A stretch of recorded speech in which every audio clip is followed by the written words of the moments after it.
the other thing I look in founders is like, do they have that hacker mentality? Are they willing to cut corners just to see if it works? It doesn't need to be perfect. You just need to hack it and like, oh yeah, I see the potential, and after that you polish it and everything. But like to try to make the perfect product and launch it, I think it's not the way to do it.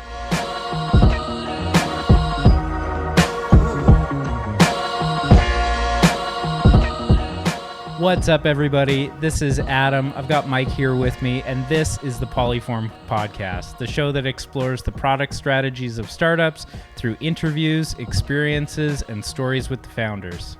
Today, we're joined by Bertrand Nepveu, founder of Vrvana and co-founder of Triptyq Capital. From creating virtual reality gaming experiences and headsets to winning Best in Show award at CES 2017 to moving his team to Apple and beyond. We'll cover it all. At the start of every episode, we like to ask people, tell us your story. I feel like with you, that would be the whole episode. Well, we just started at Vrvana. I feel like that is just such an epic tale. I'd love to hear it from your perspective to start. No kidding. Yeah, I guess I'm driven by passion. So like I was always passionate about video games, gadgets. I think I'm driven also by creativity, and I think games are very creative. So that's why I really love playing games for all my life. And I guess Vrvana was more like I love VR. I the first time I contemplated the idea of VR was when I tried the Power Glove. So I was like, like I could be like inside a game with a Power Glove and everything. So that was kind of where the idea germinated in my mind. It's and like I was pre-Virtual Boy even. Yeah. Oh yeah, Right? Virtual Boy. What a failure. But still, they tried. I always say like, you cannot diss someone for trying. So kudos to Nintendo. So yeah, I mean, did my engineering, was doing my MBA, super stimulating period, and I was like, okay, I can do anything I want.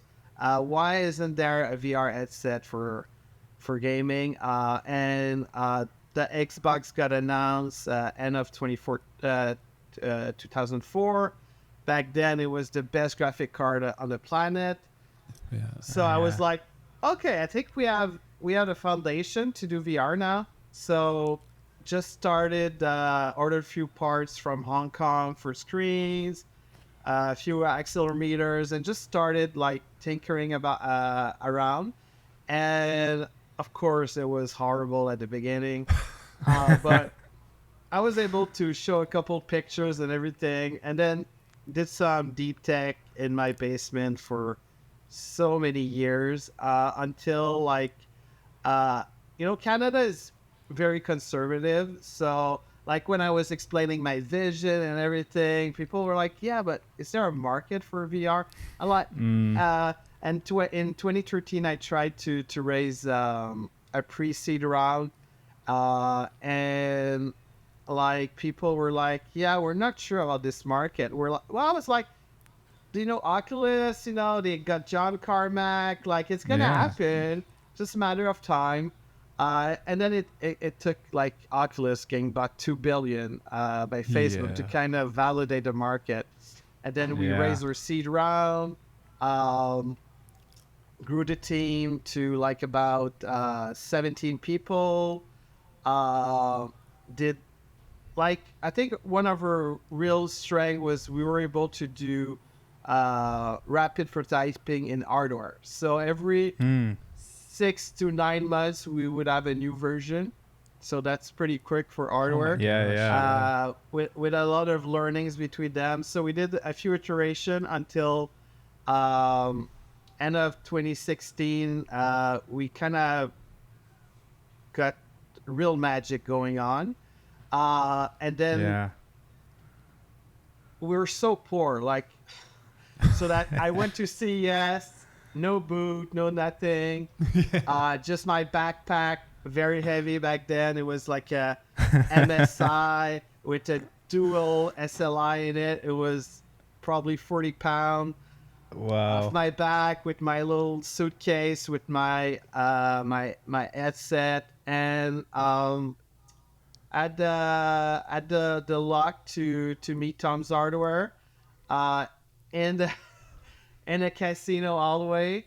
Um, Nice. and I just found a power plug, show him the demo, like blew his mind. He was like, "Oh, this is amazing! It's the best thing I've seen in my life." Blah blah blah. And then he just wrote a nice article like the day or 2 days after, and just that I was like, "Oh my god, this is amazing!" And It's then I think happening. a day or two after, he did his Best in Show awards, and then we won Best in Show. So that was Incredible. kind of amazing.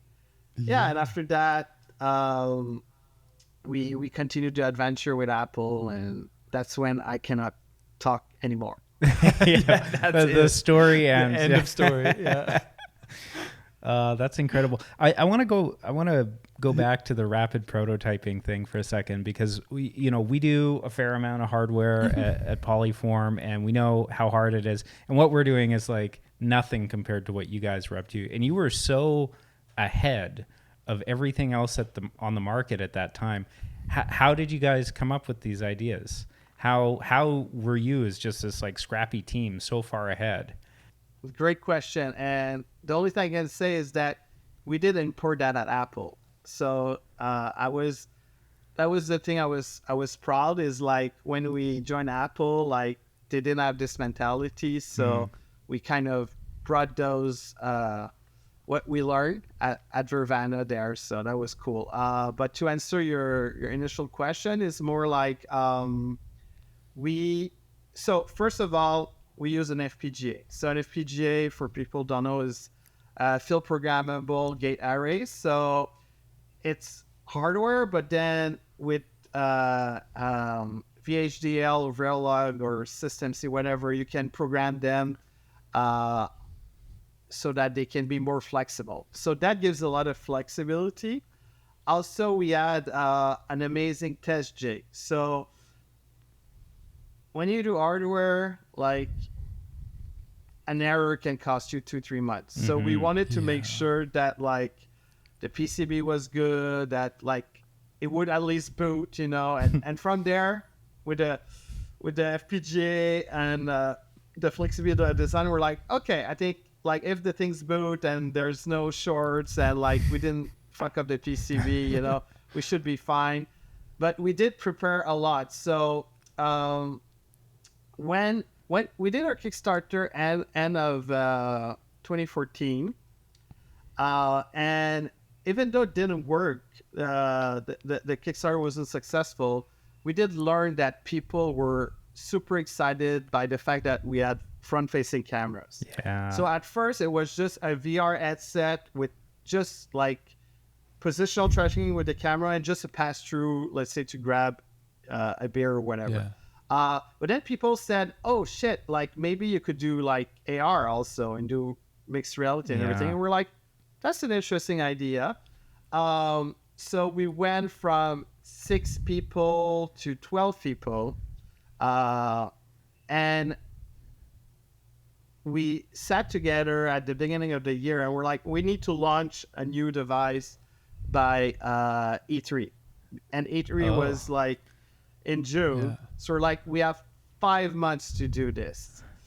And we're like, so like, and we knew financially we couldn't fuck it up. We had to do it, or because we didn't have much runway. Like when we were only 6 people, we had maybe 18 months runway.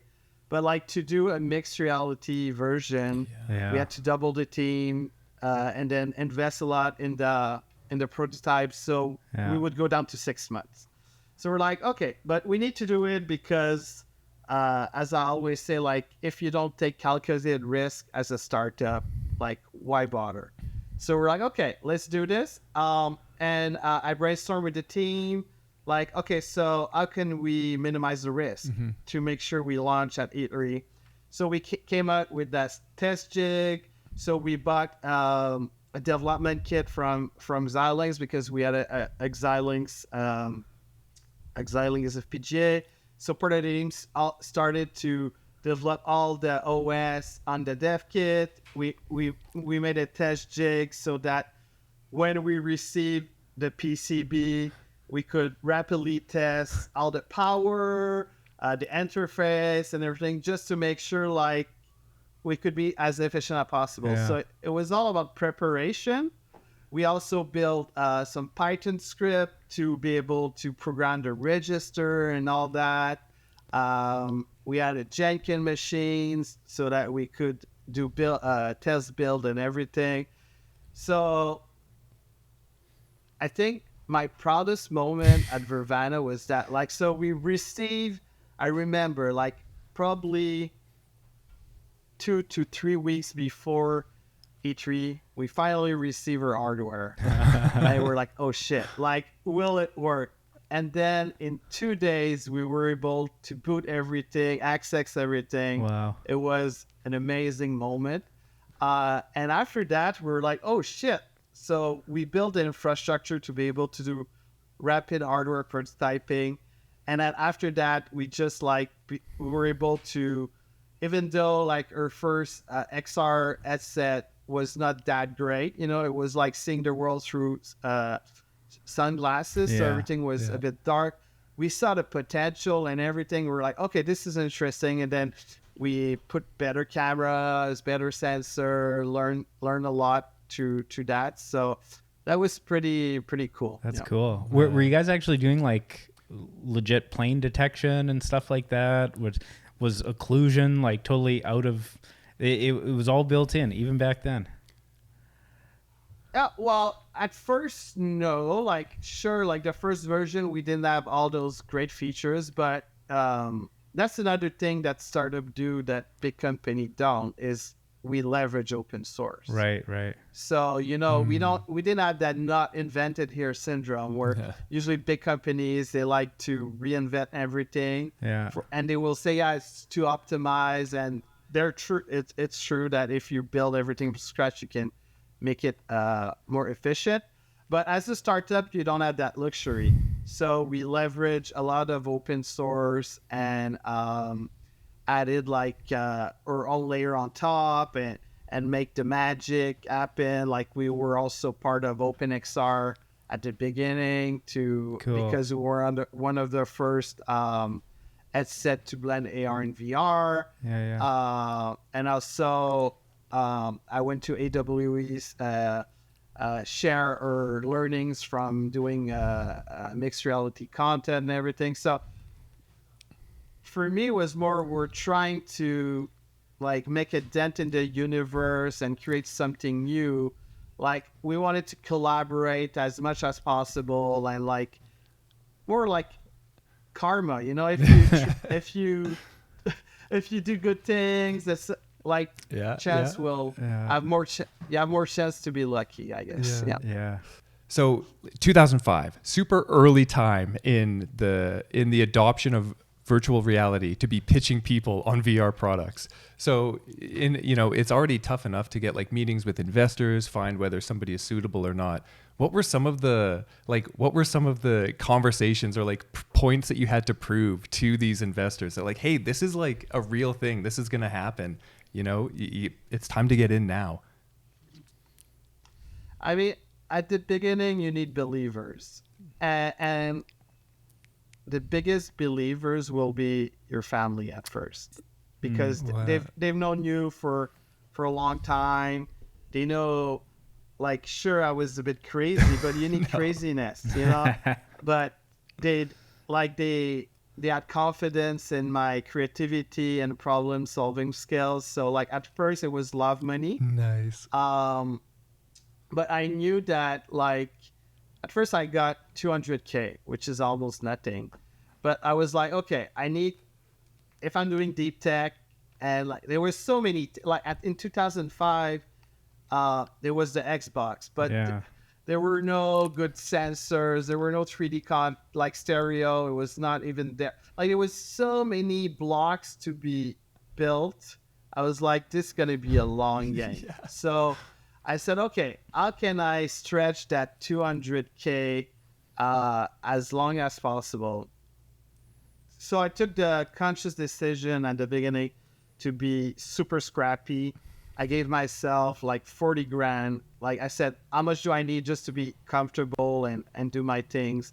So my two other co-founders at the beginning were part-time. We had shred credits. Nice, yeah. So in Canada, for people who don't know that, like you can get 80% back of all your expenses that are related to R&D. So that 200K lasted us like 7 years Wow. because we were so scrappy. And then in 2013, we raised a pre-seed 150K. And finally, in 2014, we got a $750,000 seed round. Wow. Which is very small in today's standards. Yeah. But yeah, inflation hadn't kicked in yet. These things are, it was scrappy days. You're building the foundations. These things, I feel like the work is still being done, like the headsets are still not quite what everybody sees in the movies and what they are excited about. Pass-through mode is great, but like true augmented reality isn't quite here yet for what people want. Mm-hmm. Let's bring the headset talk into today a little bit. Like, we're a couple weeks away. WWDC is happening. A lot of buzz around maybe Apple announcing something. What do you think? Do you think they'll make the big announcement? You think it's time? Have you tried it? I hope so. But I mean, like, why I'm comfortable talking about it is because I don't know. Like, I haven't been there for more than 2 years. I really hope so that they launch at WWDC. And I always say that it's going to be a Macintosh moment, not an iPhone moment. Wow. Because like, if you go back in 84, the Macintosh kind of showed how creative you can be with a personal computer. And people don't realize that, but it was $2,500 in 84, which is like $7,000 today's money. So like, it was an historic moment, but at the same time, people couldn't really afford that. And I think that really helped the PC and Bill Gates, Yeah. So you need to make people kind of dream and see, oh shit, like this could do this and that and that. And then that will also inspire the competitors to do better. So I think it's going to be the same thing for the XR industry with the launch. Yeah. We've been excited about it for many years. I feel like every year I'm like, they're going to announce it. I saw a post I made last year about the exact same day that was like, just wait, we're like 2 weeks away from the big announcement. It's coming. So, I mean, I'll wait another year if I have to, obviously, but I would love to see them bring something out. I feel like the world's ready for it. And an interesting distinction there too between like a Macintosh moment versus an iPhone moment. Both epic, but to your point, very different. I want to let's assume for a second that they do drop the headset this year. Let's just explore this line of thinking for a second. So let's assume that they do. There's an AR headset out by Apple. Now there's going to be a gold rush of startups trying to bring augmented reality products to market in a variety of experiences. If you think back to like when the iPhone dropped, those experiences are very reduced compared to what we expect today, right? But Bert, you're a VC, right? No doubtedly, you would be interested in a slew of augmented reality startups kind of coming your way. What do you think would be like the most interesting, in terms of use cases or in terms of, first early products to the market in this new AR gold rush? What would be the most interesting? Some of the killer apps. Yeah, app killers. Yeah. It's really an interesting question. I think like, people were like, oh, you can only do gaming right now, or fitness, And people need to understand that it always started with gaming because gamers are early adopters. So Yeah. it kind of makes sense that VR and gaming goes hand to hand, but that killer app won't be gaming. You need that 10x factor, where you're, because there's friction, you need to put a headset on your face and Yeah. all that. So to kind of change your habits, you need that 10x factor. You need to be 10 times, it needs to be 10 times better, 10 times more efficient. And I think that's why we see like open AI killing it right now with ChatGPT Yeah. is if you use ChatGPT, you can be 10 times more productive than not using it. For sure. So we need that moment for AR or XR or VR, whatever, to kind of see that mass adoption. And what the pandemic did is it showed that hybrid work is possible. Yeah. So now, like if you ask employees, would you go back five days a week to the office? They will say, over my dead body. uh, and a friend of mine even told me that he's a recruiter, and that now some employees expect 1 day a month to go to the office. So this is crazy. So where I see the biggest potential is to kind of create an experience where you have that same advantages of being in real life at work, Yeah. where you have that serendipity, that coffee break conversation or brainstorming and all that. And I think XR has that potential to create kind of that co-presence moment because like Yeah.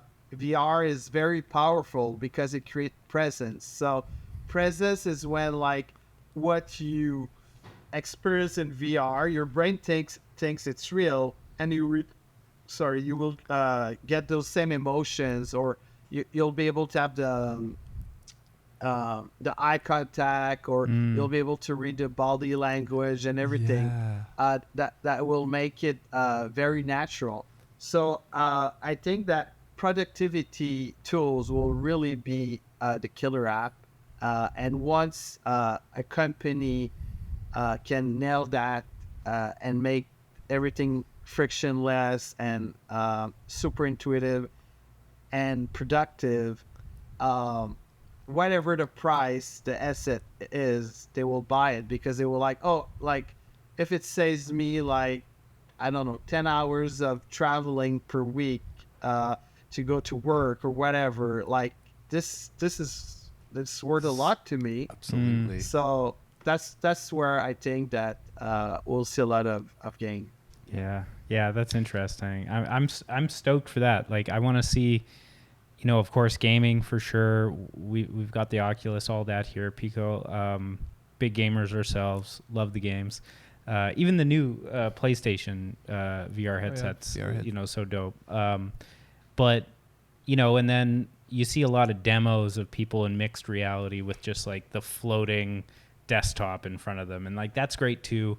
But I'm excited for what's beyond that. When we get out of just floating two-dimensional planes, and like what does it mean to like stand inside of a Word doc or something, and like start asking some of the like big heady questions about transcending two-dimensional planes and stuff.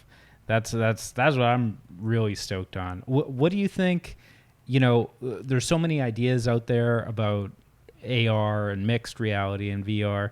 What do you think might be one of the hits that comes kind of out of nowhere and surprises people? I think AR is more accessible because people, are afraid sometimes to put a headset. And when we did our demo at Vrvana, we always started with AR. So you would put the headset on, you're like, oh, okay, I see the real world, and get used to the headset.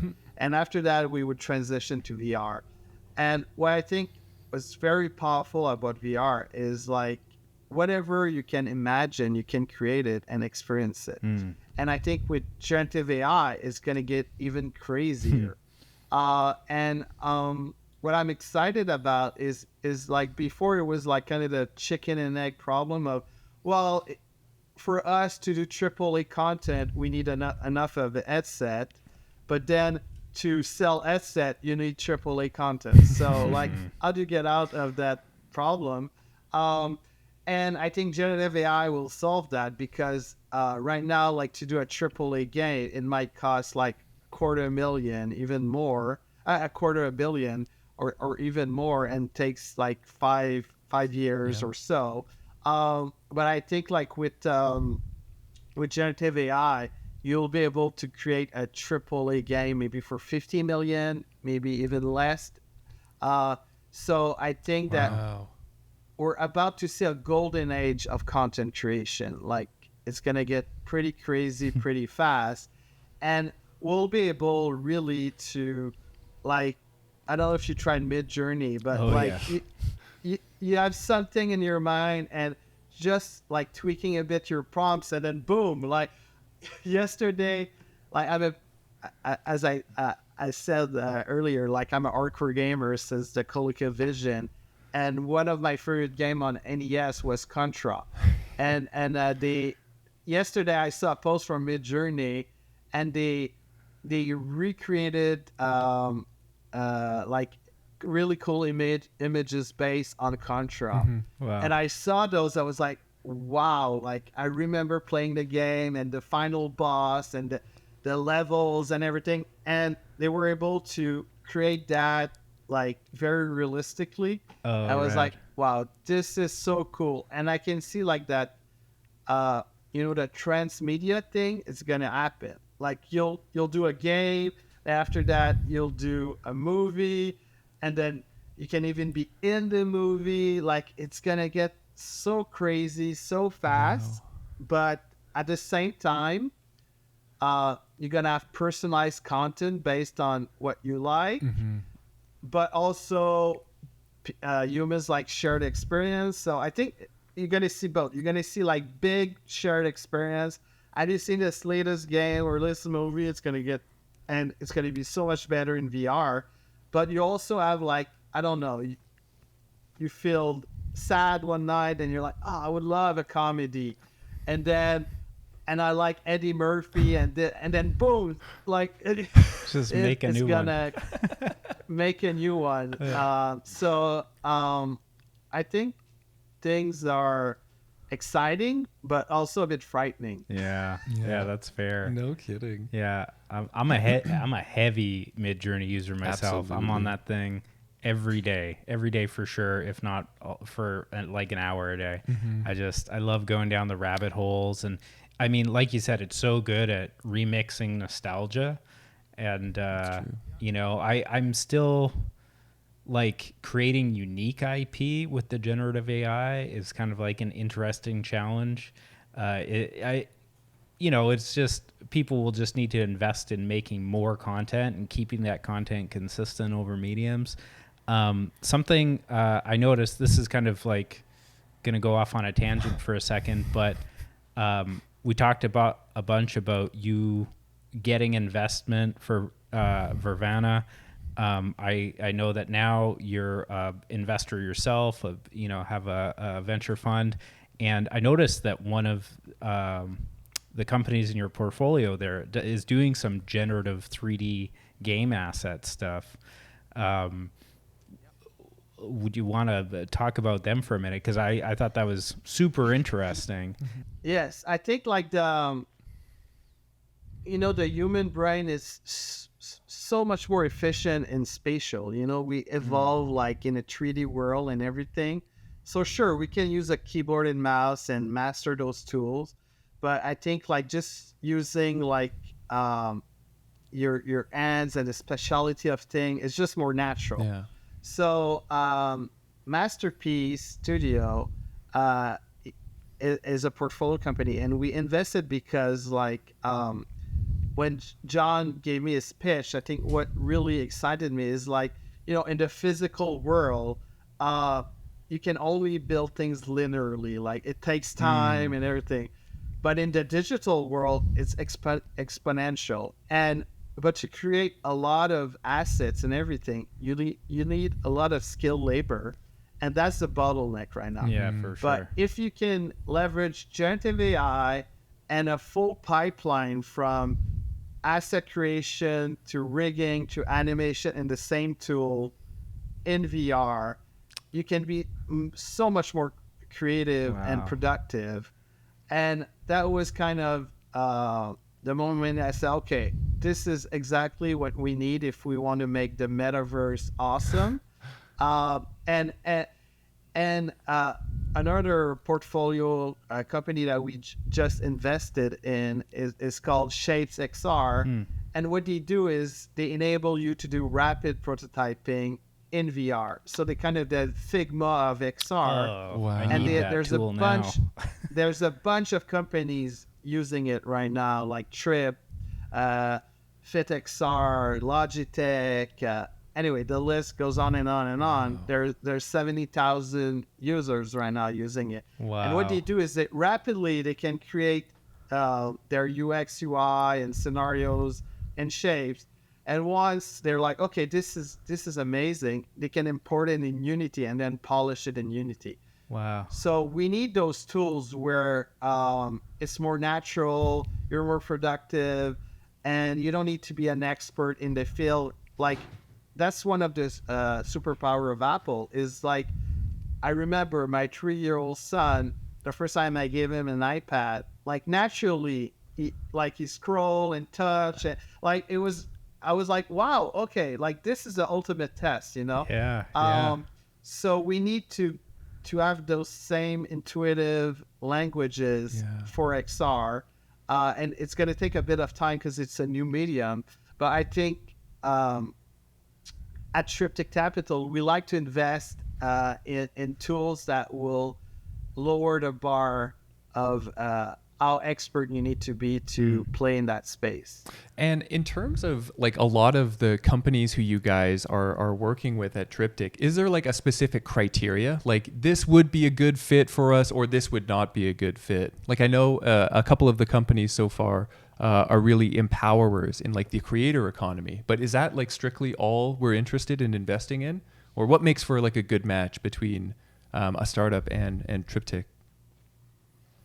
Yeah, I think that creator economy is super big for us. But if you would, the bigger umbrella is entertainment tech. So, and the reason why I love entertainment is that usually new, cool, crazy technology will pick up in entertainment first because it doesn't need to be perfect. People are just curious about it.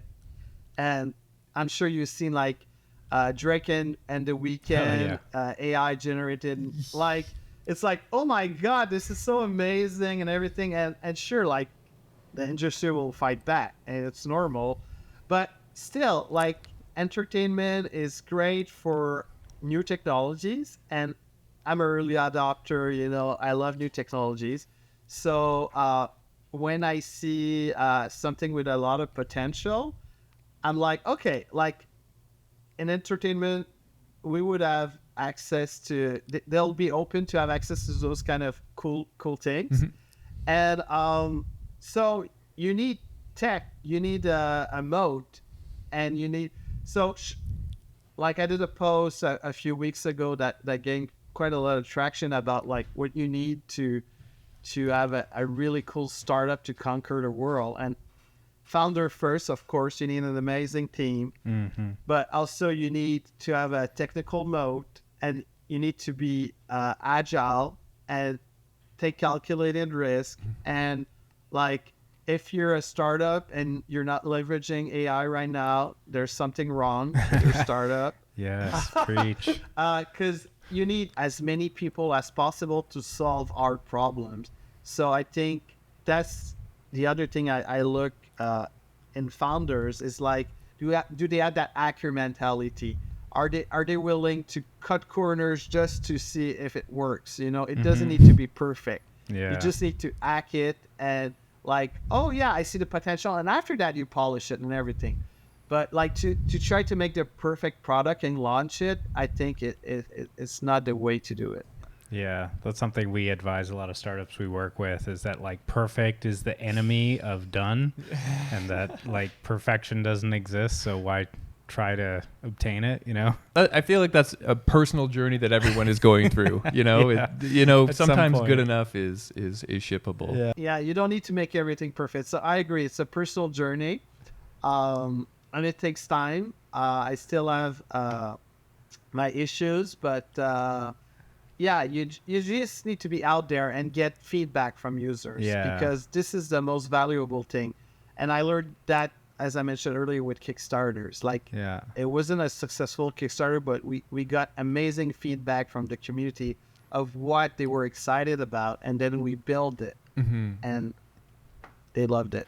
Yeah. Yeah, this whole concept of like building in public is kind of new, and I think like gaining traction with startups, where instead of being like in stealth and everything's hidden, to be open and communicating about what you're building stuff like Discord communities for, you know, early access, getting more people into betas, you know, talking about it on Twitter and stuff is becoming a lot more popular. I think there's huge benefits to it. Yeah, and Sam Altman said that about ChatGPT. He said, we didn't expect it to be so popular. Yeah. And when you launch something, you need to be a bit ashamed of it. Yeah. Know? So like, and artists, they live that every time. You know, they push it out there, and like it's very scary. You know, you become very vulnerable to critiques and everything. All you see are the flaws. But you need to do that. Yeah.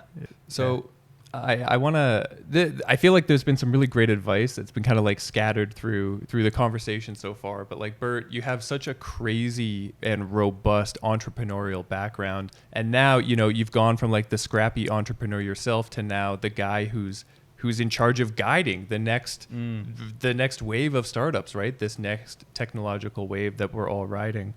But if you were to perhaps even just say, focus on this thing when you go about creating the first version of your product, your experience, whatever it is that you're looking to change the world with. What is like the most important thing to keep in mind? Or like, this is what I always tell people.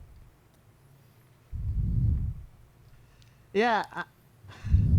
I think my favorite word recently is frictionless. I like things are frictionless. So anything that bugs you, and that that bugs a lot of people, and you feel you have the skill set to solve that problem, like do it. Yeah.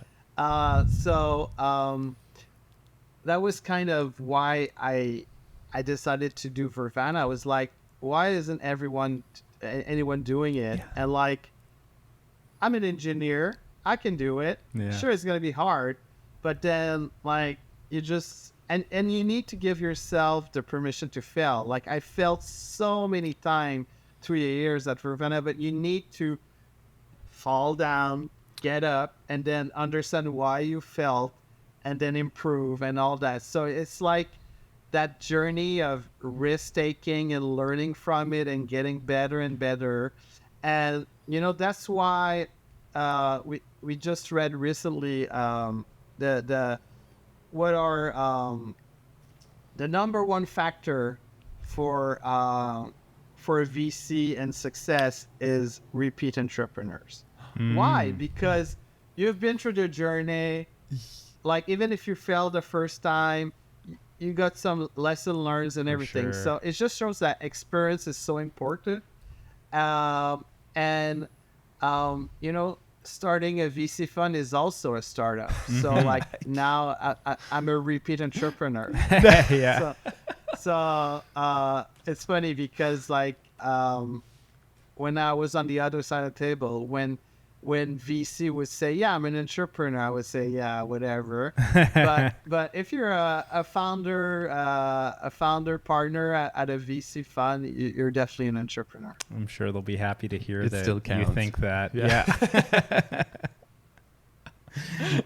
Yeah, for all the Nice. VCs listening in, you're in the good books. You're still an entrepreneur. That's right. So let's say we like had some weird time machine and you went back to the other side of the table, back to being the startup founder, starting your first startup, you're back in your 20s or whenever you started Vrvana. You've got that 200K adjusted for inflation, so it's probably a couple million now or something.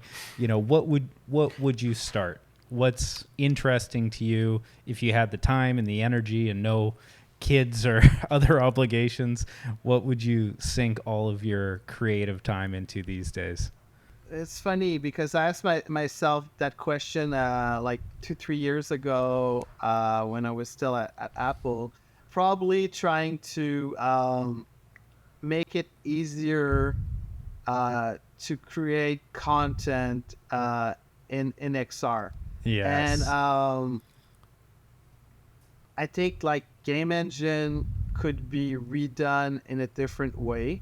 Hack it, go from input to output in a new creative way with generative AI. That could be cool. Once we get to the point where people can make like interesting small scale XR experiences with a tool like Canva and using generative AI, man, we're gonna see some cool shit.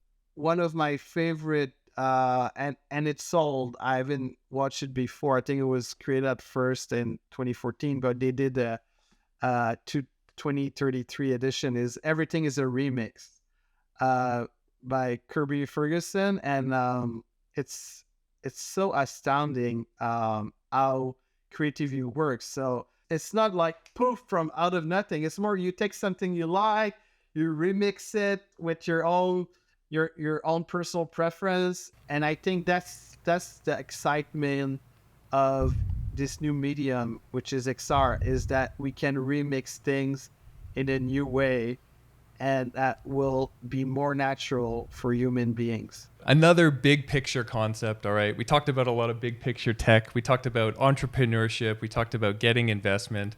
I want to talk about the societal impacts that a lot of this stuff has. If you look at like a lot of people who change history, they had the privilege to have tutors or get really well educated and all that, or a parent that spent a lot of time to make him reach his potential. With AI and XR, you'll be able to have a personal tutor tailor-made to you that understand your strength. And I'm more of a proponent of make your strength even better than work on your weaknesses, because like, sure, you can work on them and improve them a bit, but I think it's much better if you're pretty good at something and you become amazing at something. And I think that XR has a potential to do that, is like find your strength and make them amazing. My son used to be in a normal classroom, like 30-1, and now he's at a different school and it's 10-1, and we see the difference. Like, so imagine 1-1, where you have someone who's totally dedicated to you and make you learn at your pace and everything. I think that's gonna bring the human race to a next level. 1-to-1 with unlimited knowledge. Like the whole knowledge base of GPT-4 or whatever. That's unreal. Can you imagine where we would be as a civilization if that was available today? Every teacher. Gosh. Interdimensional travel. Done. Handled. All right, we're going to get into the rapid fire. We're going to get into some real quick ones here, some real winners. Bert, you've got a lot on the go. Like I said, you're a crazy entrepreneur. You got the VC, dealing with startups day to day. Productivity must be something that you struggle with, or you have to strike a balance between. What's a productivity hack in your employ? Like lately, I had a moment where I was close to burnout, and I was like, okay, I need to find balance in what I do. And I think that prioritize you first before you can help others. So like, sure, there's so much, especially like since the market went down a bit. Like now it's up, but I saw a lot of stress entrepreneur in the last few months, and trying to help as much as I could. But I think that just working your ass off all day long like won't work. You need to prioritize your mental health, your physical health, so that you can be your best self. So that was kind of a learning recently, and also like learn to say no. That was so hard for me as an entrepreneur, because like you're always trying to exactly like collaborate with people, and you never know what's gonna come out of it.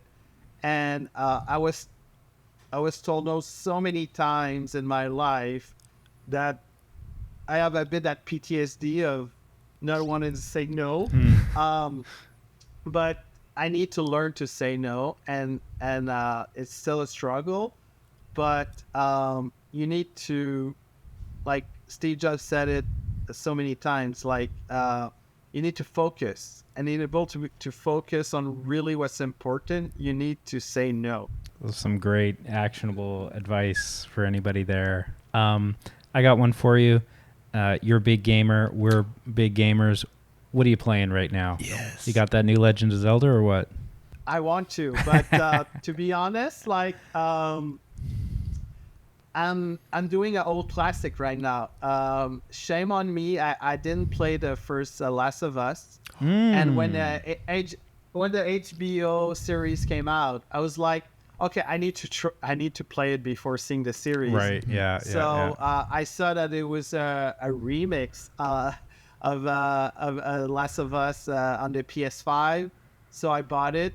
And so that's what I'm playing right now, and it's an amazing game. That's so sick. I want to follow that one up with like best like VR video game that you've played recently. Like has there been like an experience that you're like, wow, this is another level? I mean, Half-Life Alyx for sure is the best one. If I would go on the so I have a Meta Pro, and I think Red Matter 2 is really impressive.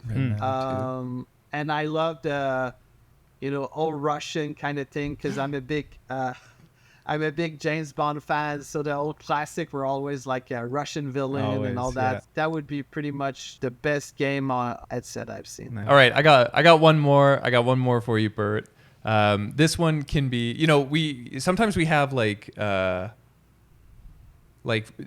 folks from different walks of life here. We get like sales, we get like marketers, we get founders here. But if there was like a book or one thing that you've read that had the greatest impact on how you think about like entrepreneurship or like making things, what was it? I mean, I love biographies. So like I read like the Elon Musk one, Steve Jobs one. I mean, I like to say emulate it till you make it, instead of fake it till you make it. So that's a great quote. It's normal to have the imposter syndrome, but by emulating someone you admire, Great. That's great. I love that book, the Walter Isaacson, Steve Jobs one. There's another one, if you haven't read it, called Becoming Steve Jobs, that is about his time when he had left Apple and what he did in those kind of off years when he bought Pixar and stuff like that. Which is really interesting, and it kind of talks about his journey from being kind of a jerk to being like a great manager and leader for the new Apple. Interesting. Well, yeah, Okay. definitely I'll check would it out. recommend. Yeah. Thanks so much for being with us today. Yeah, this was a real treat. Bert. Thank you so much for the time, dude. Yeah, well, thanks for the opportunity. Peace out. Bye. Yeah. Thanks again for joining us on this episode. Make sure you subscribe on Spotify, Apple Podcasts, or wherever you're tuning in from. And while you're at it, drop us a like. Thanks for tuning in, and we'll see you next time.